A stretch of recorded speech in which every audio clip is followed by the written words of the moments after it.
Happy holidays to the Ravens flock. The Ravens had a very nice weekend as they clinched a playoff spot with Saturday's win over the Atlanta Falcons. The Ravens are now 10-5 on the season, and they still control their own destiny for the AFC North title. If the Ravens win these next two games, then they will be the AFC North champs.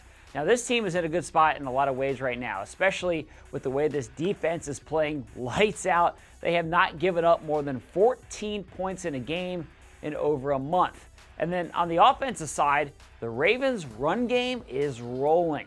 Gus Edwards and J.K. Dobbins look more and more like themselves with each passing week. They're really the strength of this offense right now. Of course, the Ravens also hope to get quarterback Lamar Jackson back on the field, which would obviously help take this offense to another level come playoff time.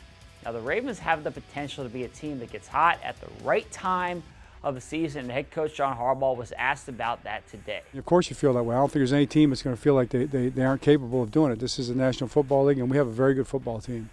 The things we do well, but everything we can do better. You know, there's nothing that we can't do better than what we're doing right now, and I'm excited about the possibilities. I mean, you know, hey, if you're hitting on all cylinders, then you've got nowhere to go but down, I guess, you know. So we feel like we can play a lot better in a lot of different ways. I know our players have said that. I heard Marlon say that after the game, and that's something that we're all excited about, the possibilities. Now, of course, the big question with the Ravens right now is when will Lamar Jackson return to action?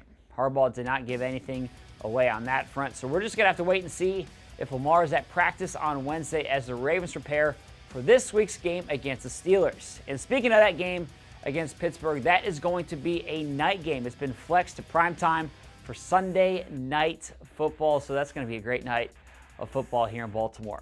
Now, we broke down where this team stands right now, looked at that Falcons game, and also looked ahead to the matchup against the Steelers on today's episode of the Lounge Podcast, so go ahead and check that out wherever you get your podcast. So that's it for me. Thanks for watching. I'll see you again tomorrow.